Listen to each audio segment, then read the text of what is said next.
तो गाइस कैसे हो आप लोग। तो नैनो मशीन के चैप्टर नंबर 256 में आप सभी का स्वागत है। तो आज के दिन 2 चैप्टर रिलीज हुई है, तो जो नेक्स्ट चैप्टर आएगी वो कुछ घंटे बाद अपलोड हो जाएगी, तो इंतज़ार करना। तो चलो शुरू करते हैं। तो जैसा कि अभी तक हमने पिछले एपिसोड में देखा कि कैसे आइस पैलेस वाले लोग उस डेमन से फाइट कर रहे होते हैं, उसी के साथ उनका जो किंग होता है वो जीगल सोही से बातें करने लगता है, जहाँ पे जीगल सोही उससे कहती है कि मैं आपको कुछ बताना चाहती हूँ, जिसको सुनकर किंग यार थोड़ा सा कंफ्यूज हो जाता कि आखिरकार जीगल सोही कहना क्या चाहती है। इसी के साथ जीगल सोही उसे बताती है कि ड्रैगन टर्टल का एक वीकनेस भी है, और इसे जानकर वो हैरान हो जाता, और तभी हमें पिक्चर के द्वारा बताया जाता कि असल में उस ड्रैगन टर्टल का वीकनेस फायर होता है। अब ये सी बात है कि ड्रैगन टर्टल अभी यहाँ पे ठंडी जगह में रह रहा है, तो उसको आग से नफरत होगी ही,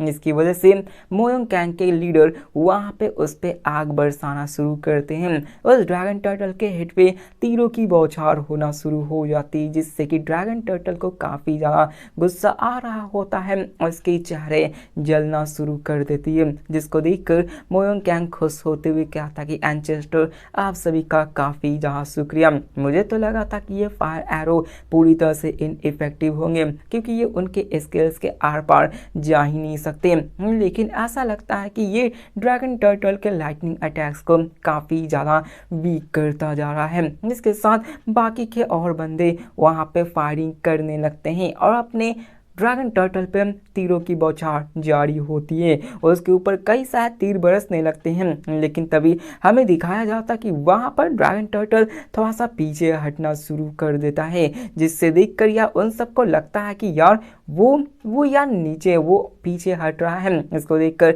जो हुआंग बो होता है और मोयोंग कैंग वो काफ़ी ज़्यादा खुश हो जाते हैं, जहाँ पे हुआंग अपने मोयोंग कैंग से कहते हैं कि पेट्राज मोयोंग ये एरोस तो सच में काम कर रहे हैं, क्योंकि यहाँ पर इतना सब होने के साथ फाइनली वो कुछ डैमेज दे पा रहे थे, जहाँ पर मोयोंग कैंग कहते हैं कि हमने काफ़ी कुछ इसमें खोया है, लगभग हमारी आधी फोर्सेस ख़त्म हो चुकी हैं, हमें नहीं पता कि आखिरकार ये एरो कितने देर तक चलेगी, हमें गिरे हुए एरोस को उठाकर यूज करना पड़ेगा। उसी के साथ मोयोंग कैंग अपने तलवार पे तेल डालते हैं ताकि वो इस युद्ध को जितनी जल्दी हो सके ख़त्म कर सके। अब इस चीज़ को देखकर हुआंग मोयोंग कैंग से बोलता कि पैट्राइज मोयोंग आखिरकार आप क्या करना चाहते हो। तो जो मोयोंग कैंग होते हैं वो कहते हैं कि पैट्राइज हुआंग बो मुझे पता है कि ये काफ़ी ज़्यादा जल्दबाजी में की जा रही है, लेकिन क्या तुम भी मेरे साथ फाइट करने के लिए जाओगे या फिर नहीं, क्योंकि मैं एरोस के ख़त्म होने से पहले उस ड्रैगन टर्टल के सर को काट देना चाहता हूँ। जिसको सुनकर हुआंग के भी यार पसीने छूट जाते हैं, क्योंकि ड्रैगन टर्टल बहुत ही ज़्यादा पावरफुल होता है। वो कहता है मोयोंग कैंग से कि देखा जाए तो हमने उसके लाइटनिंग को कमज़ोर तो कर दिया है, लेकिन उसके नज़दीक जाना ये काफ़ी ज़्यादा बड़ी लापरवाही हो सकता है। लेकिन तभी वो वहाँ आगे आता है और कहता है कि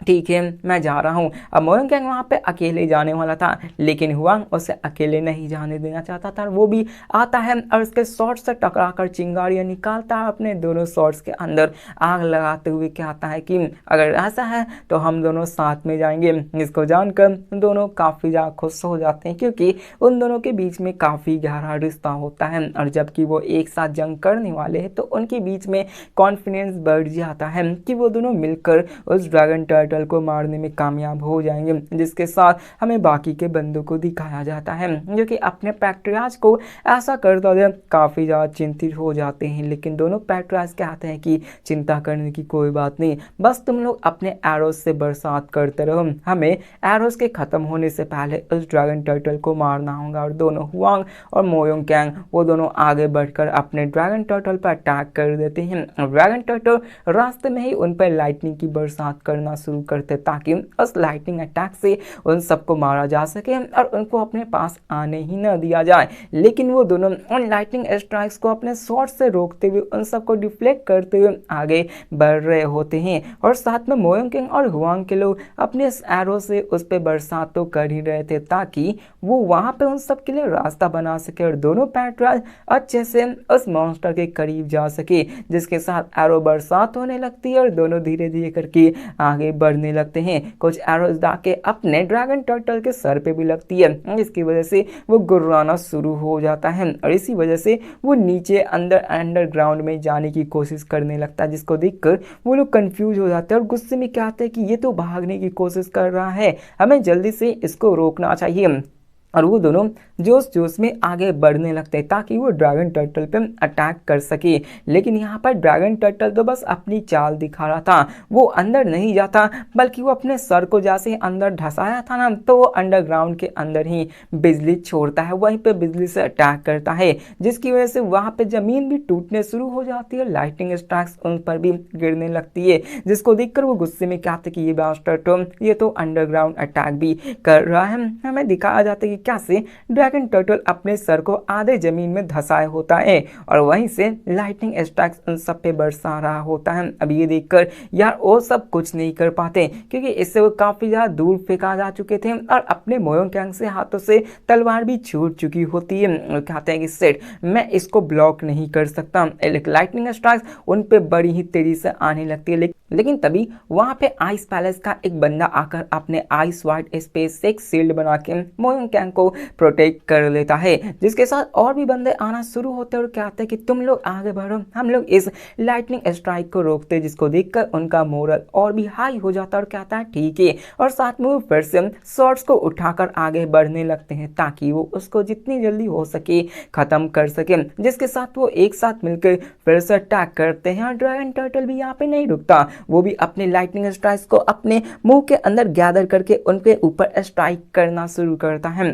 यहाँ पे दोनों बंदे अपनी फुल पावर्स को रिलीज करते हैं, अपने शॉर्ट्स के अंदर पूरी फ्लेम्स को इग्नाइट करके उस पर अटैक करते हैं। एक तरफ से दोनों पैक्टोराइज अपने लाइटनिंग पावर्स मतलब अपने फायर पावर्स को यूज करके आगे बढ़ रहे थे, तो वहीं पे अपना ड्रैगन टर्टल अपने लाइटनिंग स्ट्राइक से उस पर अटैक करता है। दोनों के बीच में बहुत बड़ा क्लैश होता है, जिससे कि एक बहुत बड़ा धमाका होता है। बहुत सारे बंदे तो इसको देख भी नहीं पा रहे होते हैं, एक तरफ से ड्रैगन टर्टल की लाइटनिंग पावर्स और दूसरी तरफ से दोनों पैक्टोराइज उसको भेजते हुए आगे बढ़ रहे होते हैं। दोनों के बीच में एक बहुत बड़ी गुर्रार होती है और वहां पे बहुत बड़ा धमाका हो रहा होता है और दोनों रुकने का नाम ही नहीं लेते। इसके साथ दिखाया जाता है कि वो सब अपनी फुल पावर्स को यूज करने लगते हैं। दोनों काफी ज्यादा घायल हो चुके होते लेकिन फिर भी वो रुकने का नाम ही नहीं लेते, जिसको देखकर वहां के जितने भी बंदे होते वो सभी हैरान में पड़ जाते हैं कि दोनों पैक्टोराइज तो अपनी जान की बाजी लगाकर इसको मारने की कोशिश कर रहे थे और दोनों पैक्टोराइज उसके सर के काफी ज्यादा करीब आ चुके थे। और तभी दिखाया जाता है कि दोनों पैक्टोराइज जलने के बावजूद भी अपने फुल पावर्स को रिलीज करते हैं और उस मॉन्स्टर्स पर अटैक करके दिखाया जाता है कि फाइनली उन्होंने उसके सर को ही धड़ से अलग कर दिया होता है। हमें दिखाया जाता है कि सच में उसका सर कट चुका होता है, लेकिन यहाँ पर वो दोनों काफ़ी ज़्यादा घायल हो चुके होते हैं और तभी ड्रैगन टर्टल का सर भी गुर्राते हुए नीचे आंखें बंद होकर गिर जाते हैं और दोनों नीचे सुपर हीरो वाली लैंडिंग करते हैं, जिसके साथ हमें बाकी के बंदों को दिखाया जाता है जो कि इस चीज़ को देखकर काफ़ी ज़्यादा खुश हो जाते हैं कि फाइनली हमने ड्रैगन टर्टल को मार डाला। इसे देखकर तो हुआंग भी काफ़ी ज़्यादा खुश हो जाता है कि हमने कर दिया, वो काफ़ी ज़्यादा खुश होता है और हाँ भी रहा होता है, लेकिन कहीं ना कहीं वो यहाँ पे इस शोरगुल में इतना खो जाता है कि वो दूसरों की बातें सुन ही नहीं पाता। वहाँ पे उसे लगता है कि हमने ये कर दिखाया। वो खुद में खुश हो रहा था कि मुझे तो लगा था कि मोयोंग क्या प्लान काम नहीं करेगा, लेकिन किसने सोचा था कि हम इसको कामयाब कर पाएंगे। लेकिन हमें तभी दिखाया जाता है कि बैकग्राउंड में कई सारे बंदे उसका नाम लेकर चिल्ला रहे होते, उसको पुकार रहे होते हैं, लेकिन वह उन बातों पे ध्यान ही नहीं था। वो बस अपने मन में खुश था कि फाइनली हमने कर दिया है। और वो कहता कि मैं जानता हूँ मोयो कि हमने ये सब कर दिया, लेकिन तभी बार बार ऐसी आवाज़ सुनते देख यार हुआंग भी सोचने लगता कि हुआ क्या, और वो उसकी तरफ देखने लगता है, जहाँ पे दिखाया जाता है कि मोयोंग पैक्टोराइज उसके पास बहुत ही तेजी से आने की कोशिश कर रहे होते हैं और दिखाया जाता है कि बंदा किसी चीज से काफी ज्यादा डर चुका होता है। वो पैक्टोराइज को किसी चीज से बचने को बोलता है। इसको देखकर यार हुआंग भी कंफ्यूज हो जाता है, लेकिन तभी दिखाया जाता है कि पीछे से एक लाइटनिंग स्ट्राइक आके अपने हुआंग पैक्टोराइज के सीने को छल्ली कर देती है और यहीं पर वो बंदा मारा जाता है, क्योंकि मुझे नहीं लगता कि ये सर्वाइव करेगा। वो तो हम लोग नेक्स्ट एपिसोड में देख ही लेंगे, जो कि कुछ घंटे बाद ही रिलीज हो जाएंगी। तो मिलते हैं नेक्स्ट वीडियो में, तब तक के लिए बाय।